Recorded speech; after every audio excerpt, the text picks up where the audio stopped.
નમસ્કાર વિદ્યાર્થી મિત્રો, આજના સેશનમાં તમારા બધાનું સ્વાગત છે. આજે મિત્રો આપણે રેવન્યુ તલાટી ભરતી માટે જે વિધવા ઉમેદવાર છે બરાબર, તેમના માટેના નિયમ છે, તેમના અંગે સંપૂર્ણ માહિતી છે, જરા આપણે મેળવી લઈએ. તો જો વિધવા જે ઉમેદવાર છે તો તેમના માટે અહીંયા જો લખેલું છે કે ઉમેદવાર વિધવા હોય તો અરજી પત્રકમાં તે કોલમમાં હા અવશ્ય લખવું, અન્યથા લાગુ પડતું નથી બરાબર, એમ અહીંયા દર્શાવવું. ત્યારબાદ સામાન્ય વહીવટ વિભાગના મતલબ અહીંયા જો ઠરાવનો ક્રમાંક આપેલો છે અહીંયા કે નિયમો અનુસાર વિધવા મહિલા ઉમેદવારો માટે પસંદગીમાં અગ્રતા આપવા માટે તેઓને MCQ OMR અથવા MCQ computer based test CBRT પરીક્ષામાં મેળવેલા કુલ ગુણ અથવા તો નોર્મલાઇઝ્ડ ગુણના મેરિટના આધારે મેળવેલા ગુણના 5% ગુણ ઉમેરી આપવામાં આવશે બરાબર. અહીંયા હવે આ લોકોને કહી દીધું છે કે ભાઈ તમને એક્સ્ટ્રા કેટલા ગુણ મળવાના છે, તો તમને 5% બરાબર છે એક્સ્ટ્રા ગુણ અહીંયા બરાબર છે એ મળશે.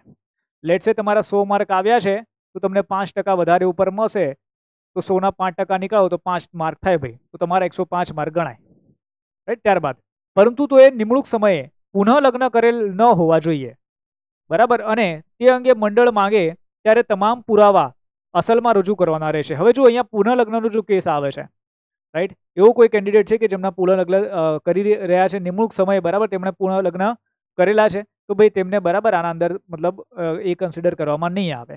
અહીંયા કહી રહ્યા છે કે પુનઃ લગ્ન કરેલા ન હોવા જોઈએ અને તે અંગે મંડળ માંગે ત્યારે તમામ પુરાવા અસલમાં રજૂ કરવાના રહેશે.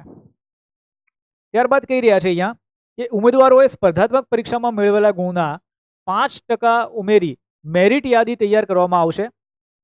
લાસ્ટમાં જે પણ મેરિટ બને છે, તમારું પ્રિલિમ્સમાં થઈ ગયું બરાબર, મુખ્ય પરીક્ષામાં થઈ ગયું, લાસ્ટમાં જે પણ મેરિટ બને છે મુખ્ય પરીક્ષાના આધારે, તો ભાઈ તેના અંદર 5 ગુણ બરાબર તમારે અહીંયા ઉમેરાશે. 5% ગુણ બરાબર અહીંયા ઉમેરાશે. 5% ઉમેરી મેરિટ શું કહે છે, મેરિટ યાદી તૈયાર કરવામાં આવશે. જો કોઈ તબક્કે ઉમેદવારે પુનઃ લગ્ન કરેલા ન હોવા અંગે તમામ પુરાવા અસલમાં રજૂ કરવા નિષ્ફળ રહેશે તો તેઓને આપવામાં આવેલા 5% ગુણનો વધારો રદ કરીને મેરિટ પુનઃ નક્કી કરવામાં આવશે. અચ્છા, આના અંદર એવું કેસ થઈ ગયો છે ભાઈ, તમે ફોર્મ ભર્યું બધું થયું પણ વચ્ચે તમારા લગ્ન થઈ ગયા અને પછી તમે ત્યાં બરાબર છે વિધવાની અંદર બરાબર એપ્લાય નથી, મતલબ ફોર્મ તો તમે ભરી દીધું પણ હવે લાસ્ટમાં એવું બન્યું કે ભાઈ તમારા લગ્ન થઈ ગયા છે, તો પછી શું થશે અહીંયા કે 5%નો જે બેનિફિટ મળતો તો બસ ખાલી એ રદ થઈ જશે અને તમારું ફરીથી શું કહેવાય કે મેરિટ છે તમારું ફરીથી એ તૈયાર થશે.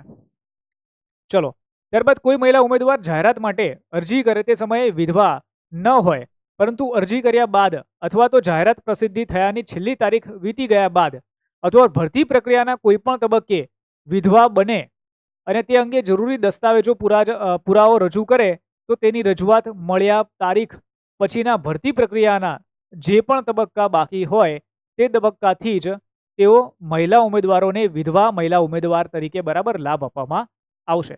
તો મતલબ અહીંયા એ કહી રહ્યા છે કે આ લોકો કે ભરતી પ્રક્રિયા થઈ ગઈ છે બરાબર, મતલબ ચાલી રહી છે અને તે પ્રમાણે ભરતી તબક્કા જે પ્રમાણે બરાબર પછી વિધવા કોઈ વ્યક્તિ કોઈ સ્ત્રી બને છે તો ભાઈ તે સમયે પણ મતલબ જરૂરી દસ્તાવેજ એ બધું આપે તો ભાઈ ત્યાં બરાબર છે જે લાભ છે એ લોકોને મળશે. ચલો, ન કરે નારાયણ કે આવું ન થાય. આગળ વધીએ આપણે કે રેવન્યુ તલાટી ભરતી માટે આપણે એક બેચ કોર્સ છે બરાબર, એ આપણે લોન્ચ કરી દીધો છે. રેકોર્ડેડ બેચ કોર્સ છે ભાઈ જ્યાં આપણે પ્રિલિમ્સ પ્લસ મેન્સ બંનેને કવર કરી રહ્યા છે. સબ્જેક્ટ વાઇઝ તમને લેક્ચર મળી જશે, ડે વાઇઝ પણ તમને આખું પ્લાન સ્ટડી પ્લાન મળી જશે, ક્લાસ PDF મળશે, તમને પ્રિયઝનના પેપર મળશે, મોક ટેસ્ટ મળશે, બધા સબ્જેક્ટની બુક છે બરાબર તમને પ્રાપ્ત થઈ જશે. 1000 રૂપિયા કિંમત છે માત્ર, લાઈફ ટાઈમ આની વેલિડિટી છે રાઈટ. તો જે પણ વિદ્યાર્થી મિત્રોને કોર્સની ખરીદી કરવી હોય તમે ભાઈ આ એપ્લિકેશન ડાઉનલોડ કરી લો બરાબર, મયુર હીરાવ. એપ્લિકેશન ડાઉનલોડ કર્યા પછી પેડ કોર્સીસમાં જતા રહેજો, તો ત્યાં તમને રેવન્યુ તલાટીનો કોર્સ મળી જશે, ત્યાંથી તમે કોર્સની ખરીદી કરી શકશો. ચલો, જે પણ કોઈ ડાઉટ હોય તો તમે અહીંયા ડાઉટ કમેન્ટ કરી શકો છો. એના સાથે આપણી ચેનલને સબસ્ક્રાઇબ કરી લો, શેર કરી લો અને વિડીયોને શું કરો ભાઈ લાઇક કરી દો. ઠીક છે, શું કરવાનું છે, લાઇક કરી દેવાનું છે. તો અહીંયા સુધી સેશનને રાખીએ છીએ, મળીએ છીએ બીજા ક્લાસમાં. Bye all of you, see you all. જય હિન્દ, જય ભારત, વંદે માતરમ, બાય બાય.